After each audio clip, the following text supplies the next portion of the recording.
Bueno, para empezar, vamos a poner un poco el contexto de Oseas.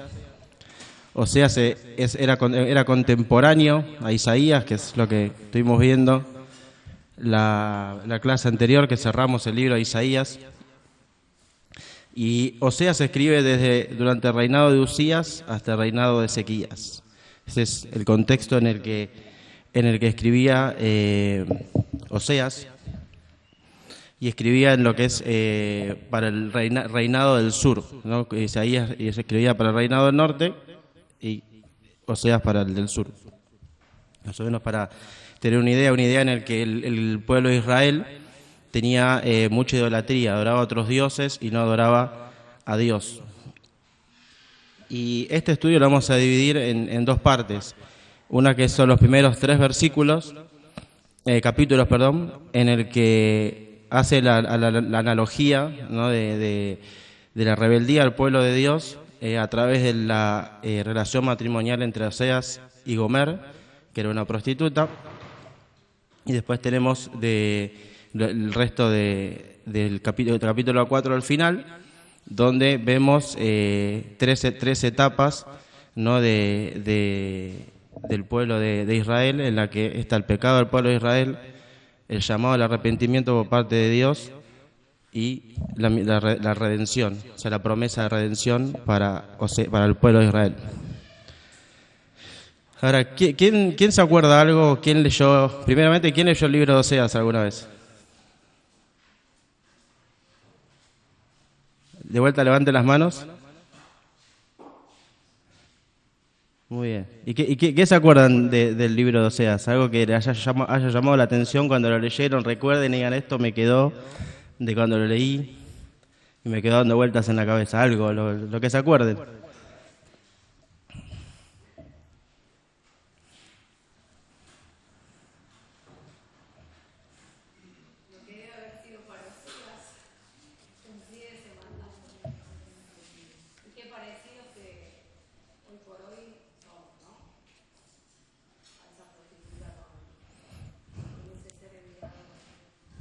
Muy bien.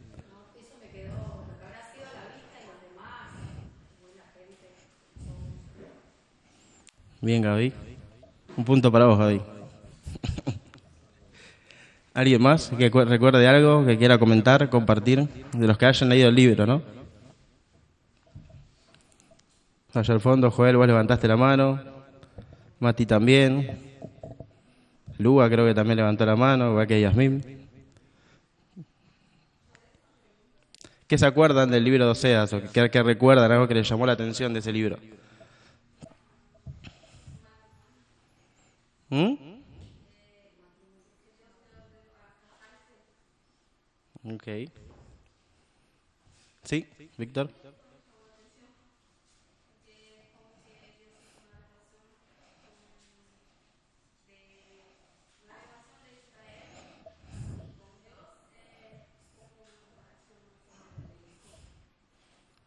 Muy bien. ¿Víctor? Exactamente, muy bien. ¿Alguien más? O sea, podríamos decir que es una historia de amor extraña esta, ¿no? O sea, porque uno nunca se imaginaría que Dios nos pudiera pedir a uno de nosotros que nos casemos con una prostituta, ¿no? En el caso de los hombres, ¿no? Las mujeres, lo que sea similar a eso, ¿no? O sea, es algo raro, ¿no? Pero esto es realmente la historia de Oseas, la vida de Oseas, que tiene un porqué, ¿no? Para ser así. Y esto lo vemos en Oseas 1, 2 y 3, que los voy a leer acá. Dice, cuando por primera vez el Señor habló por medio de Oseas, el Señor dijo, anda, toma para ti una mujer ramera y engendra hijos de prostitución, porque la tierra se prostituye gravemente. Abandonó al Señor. Fue, pues, y tomó a Gomer, hija de Diblaim, y ella concebió y dio a luz un hijo.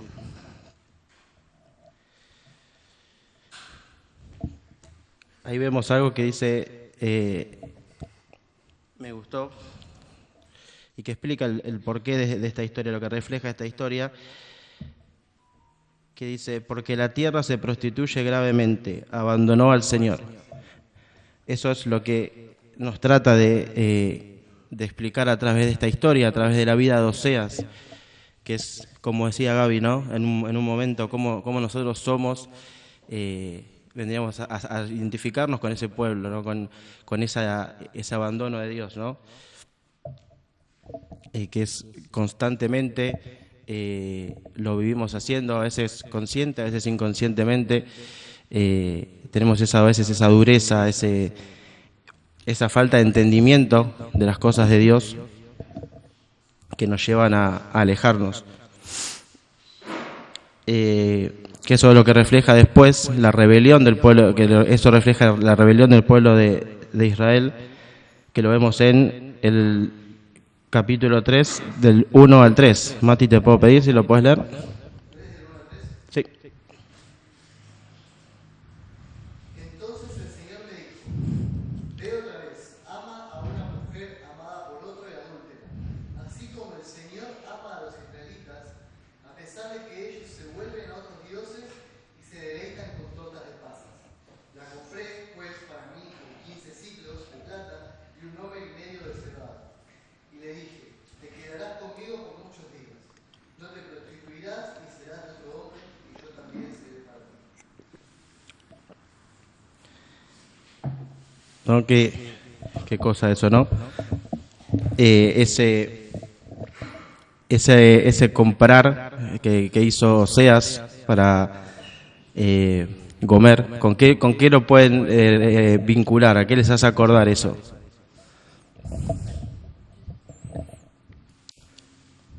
Cuando va Oseas y compra a Gomer, ¿qué les hace, a qué les recuerda? ¿Con qué lo pueden comparar eso? Exactamente. No es esa analogía se puede hacer, ¿no? De cómo Dios nos compró a nosotros, aún siendo pecadores, ¿no? Aún siendo rebeldes, ¿no? Sin merecerlo. No es algo que nosotros merecíamos, no es algo que podíamos haber ganado con nuestros propios actos, sino que es algo que solamente Dios podía hacer y lo hizo con nosotros. Me gusta la idea de que si nos ponemos a pensar en ese contexto, en ese momento, el pueblo de Israel merecía ser adúltero espiritualmente, de haber abandonado a Dios, porque si pensamos en lo que es adulterio para nosotros hoy en día en el mundo, fuera de lo que son los términos espirituales, podemos encontrar cualquier tipo de cosa, ¿no? Pero puntualmente apunta a lo sexual en el caso del adulterio, ¿no? El reemplazar a la esposa por otra. Y en este caso nosotros muchas veces reemplazamos a Dios por otras cosas, no puntualmente en el tema sexual, pero por cosas que a veces son más importantes, por cosas que reemplazan a Dios. O sea, la idolatría. Y así como el pueblo de Dios merecía un castigo, el juicio, vemos que a Dios como esposo fiel, constantemente perdonando al pueblo de Israel. Y voy a pedirte, Félix, si podés leer Oseas 2, del 19 al 20.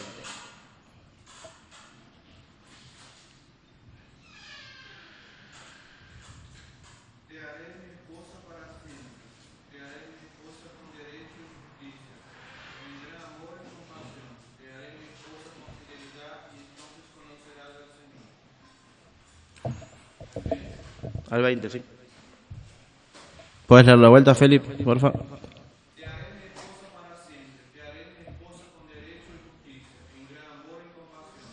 Te haré mi esposa con fidelidad y entonces conocerás al Señor. Ahí vemos, es Dios hablando y dice, te desposaré. O sea, es una acción que proviene de Dios, como decía anteriormente, es algo que solo Él puede hacer, ¿no? Y vemos que no depende de nosotros. O O sea, no depende de algo que nosotros podamos hacer o ganar. Y es algo que nos debe llamar a reflexionar esto, ¿no? Constantemente, a ver cómo es nuestra vida conyugal con Dios, por decirlo de una manera, ¿no? Cómo estamos siendo con Él, ¿no? Porque a veces pensamos que, no sé, hacemos nuestro devocional un ratito a la mañana, tenemos un tempito de oración, nos congregamos, participamos en algunas actividades y ya eso ya está, ya cumplí, ya está todo bien, pero después el día tiene 24 horas y el resto del día ¿cómo lo invertimos? ¿Cómo realmente lo invertimos en cosas que glorifican a Dios, en cosas que nos ayudan a conocer más a Dios, o realmente lo utilizamos en cosas que en vez de acercarnos nos alejan de Dios constantemente? Eso es como que esta historia, ver esa idolatría que hay en el pueblo de Dios reflejada en la historia de Oseas y Gomer nos debe llevar a pensar que nosotros somos Gomer, somos esa prostituta que Oseas tuvo que comprar, tuvo que liberar de esa condición, así como Dios nos compró a nosotros a través del sacrificio de Cristo en la cruz. Y hay algo también que está bueno, que nos habla acerca del amor de Dios también en los nombres de los hijos que tuvo Oseas con Gomer. Voy a pasar a leerlos. ¿Qué más? Voy a pedirles a 3 personas que me ayuden. Gaby, si puedes leer Oseas 1:4. Después le voy a pedir a Mati 1:6, perdón.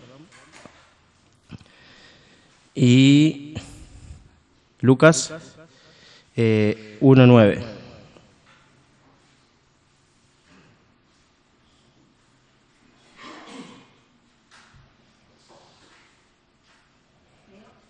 Sí.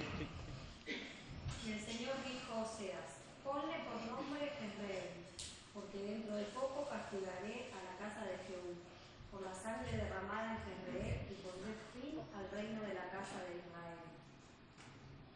Otra vez, Gaby, por favor.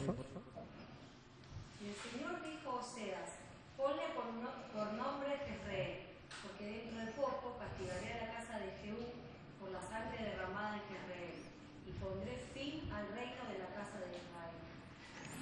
Ahí nos está hablando de la ira de Dios, ¿no? El juicio de Dios.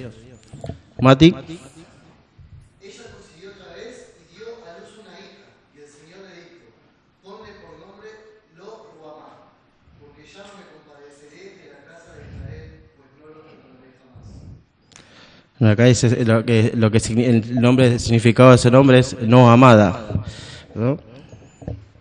Lucas 1:9. Y dijo Dios: ponle por nombre Lo-Ammi, porque vosotros no sois mi pueblo, ni yo seré vuestro Dios.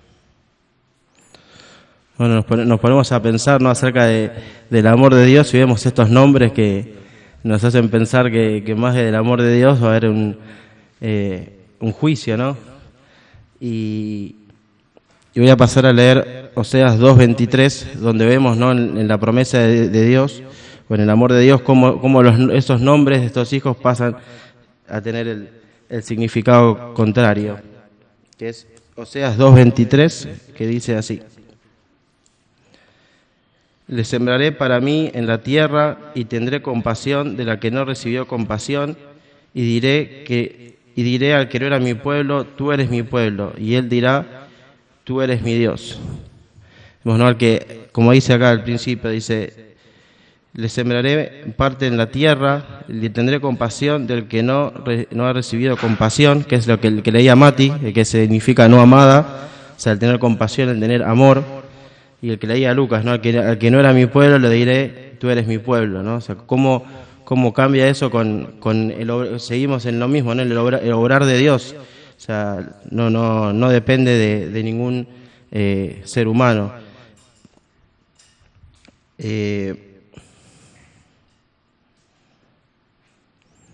Y vemos que para esto también sabemos, ¿no?, como creyentes, ¿no?, que la obra la hace Dios en nosotros, pero el Señor nos pone en nosotros esa fe para poder buscarle, para poder creer en Él.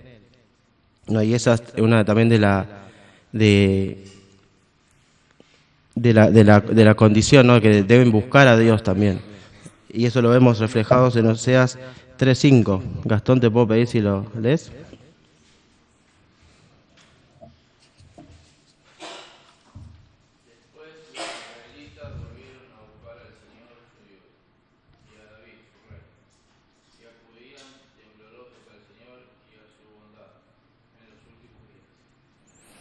Tenemos esa promesa que leíamos en Oseas 2:23 y ¿por qué pueden hacerse de esa promesa? Porque buscaron a Dios, porque eran temerosos de Dios, porque entendieron que tenían que buscar al Señor.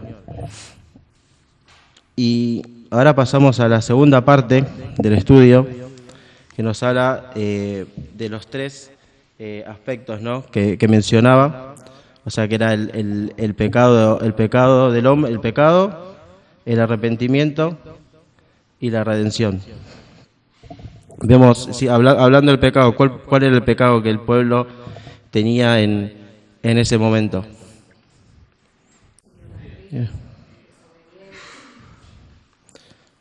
Exactamente.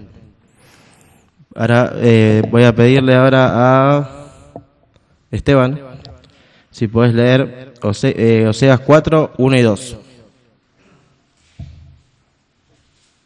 Escuchad la palabra del Señor, hijos de Israel, porque el Señor tiene querella contra los habitantes de la tierra, pues no hay fidelidad ni misericordia, ni conocimiento de Dios en la tierra.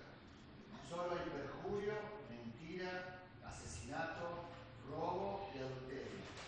Emplean la violencia y homicidios tras homicidios se suceden.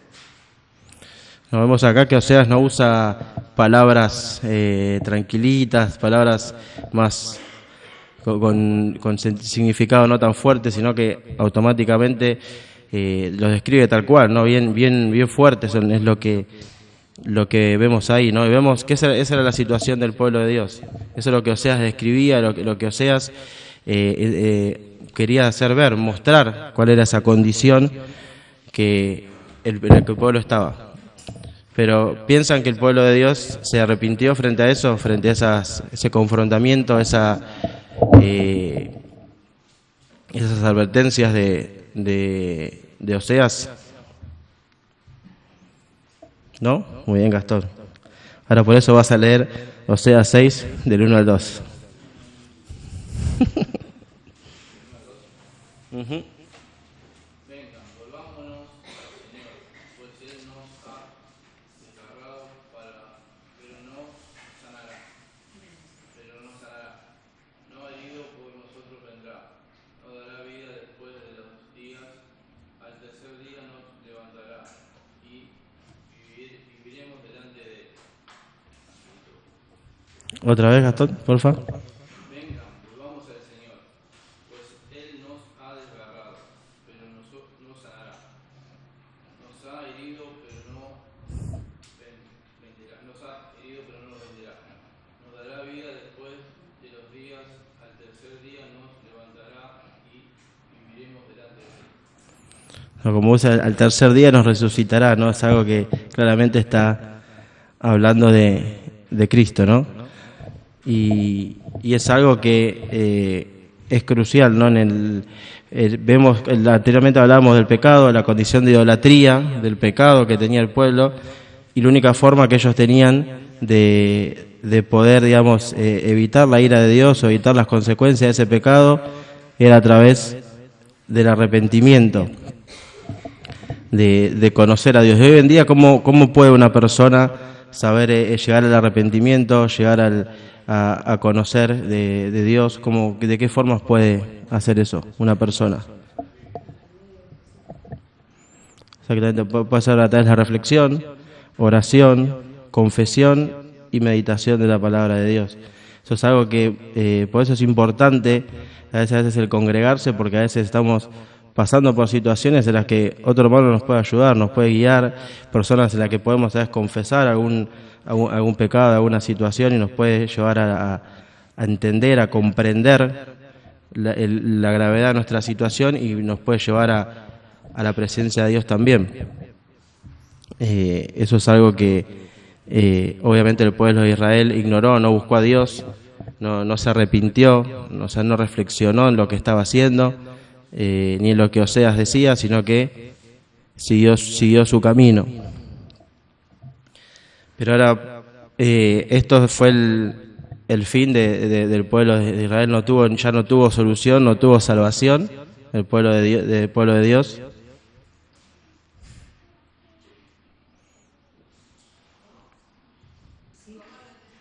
O sea, tuvo la advertencia de parte de Oseas, no se arrepintieron, siguieron en su camino, o sea, terminó todo ahí, ya fue. No tuvieron ninguna salvación, no tuvieron ninguna posibilidad más. Gastón, ¿querías decir algo? ¿Pero por qué?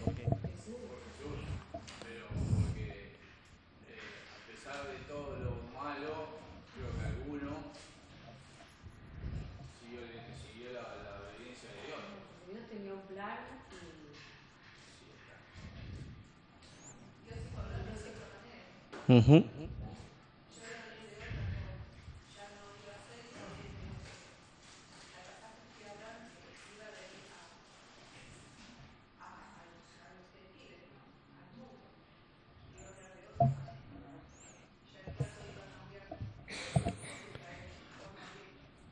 Además, si vemos los pactos que se fueron haciendo en el Antiguo Testamento, tienen su cumplimiento ¿en quién? Y ahí es donde está la salvación. Ahí es como en el caso de Abraham. Abraham no vio nunca a Cristo, pero dijo, Abraham creyó y le fue contado por justicia. O sea, en Cristo se cumplió su esperanza, su salvación. Ahí es donde este pueblo, a pesar de su desvío, tuvo la salvación, y es donde nosotros también lo tenemos. Porque nosotros a veces no lo vimos. No vivimos en esa época exactamente, bien Gastón, pero sabemos que por fe en la obra de Cristo podemos tener esa salvación. Y estos son...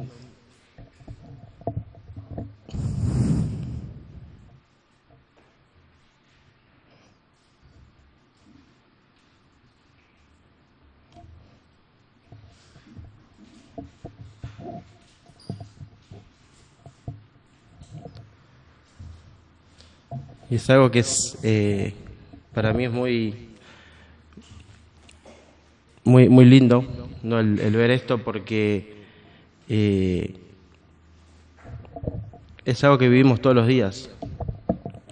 Es algo en lo que nos rodea constantemente, no solamente este amor de Dios, sino esta condición que a veces tenemos nosotros, ¿no? Porque hasta que el Señor nos venga a buscar, seguimos teniendo esa condición de ese cuerpo, si bien ya no nos controla el pecado, pero sigue estando en nosotros. Y seguimos equivocándonos, seguimos cayendo. No, obviamente eso no nos tiene que decir, bueno, confío en la gracia de Dios, en el amor de Dios, que Dios me perdona, Dios me salva, y hacer lo que nosotros queremos, pero sabemos que tenemos ese perdón de Dios, ese amor de Dios constante en nosotros, y podemos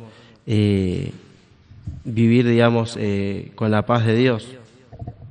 No, porque ¿quién podría decir hoy de acá que nunca se equivoca, que nunca falla, que hace todo bien? Nadie lo podría decir. Y ahora sí sabemos que el Señor nos ama. Y pensar en la historia de Oseas, podemos aplicarla a aquellos que están casados, ¿no? Y que tienen sus parejas, pero también podemos aplicarlo a aquellas relaciones que nosotros tenemos, puede ser familiares también, que a veces cuesta. O sea, porque en un matrimonio siempre uno o tiene la culpa uno o tiene la culpa el otro, y nos cuesta amar al otro como es, aceptarlo, perdonarlo, ¿no? Y así nos pasa con otras personas, ¿no? De poder entender esa gracia que recibimos y aplicarlas a otros. A veces somos muy duros con otros, pero nos gusta que a nosotros nos traten con gracia, con amor, y no reflejamos esa gracia que Dios tuvo con nosotros. Y es algo que nos enseña también este libro, porque así como el pueblo se rebeló, no se arrepintió, pero aún así tuvo su salvación en Cristo, nosotros también tenemos esa misma salvación en el mismo Señor, y somos como el pueblo de Israel también, que a veces no nos arrepentimos, a veces nos cuesta soltar algunas cosas, pero el amor de Dios sigue siendo el mismo. La gracia sigue siendo la misma, porque no depende de nosotros, sino que depende de Él, que Él quiere tener misericordia de nosotros, Él quiere amarnos, Él quiere perdonarnos. Y es algo que es muy, muy interesante en el momento de abordar este libro, ¿no? De que es, digamos, es la esencia de eso, es ver cómo es nuestro corazón frente a Dios. Muchas veces, cómo a veces lo cambiamos por otras cosas, pero cómo el amor de Dios sigue estando, cómo Él sigue siendo fiel cuando nosotros somos infieles, ¿no? Y cómo nos perdona a pesar de que nosotros a veces le damos la espalda. Eso es algo que a mí me hizo reflexionar mucho a través de esta historia, y es algo que todos deberíamos reflexionar, todos deberíamos pensar en cómo estamos, cómo está nuestra, como decía en un principio, cómo está nuestra relación conyugal con Dios, cómo está nuestra relación con Él. O sea, estamos invirtiendo tiempo en Él, estamos siendo conscientes de lo que Él nos dio, o realmente estamos viviendo como alguien más. Así que bueno, eso es un poco lo que habla este libro. Y bueno, para ir cerrando con la clase, le voy a pedir a Lucas si podés orar.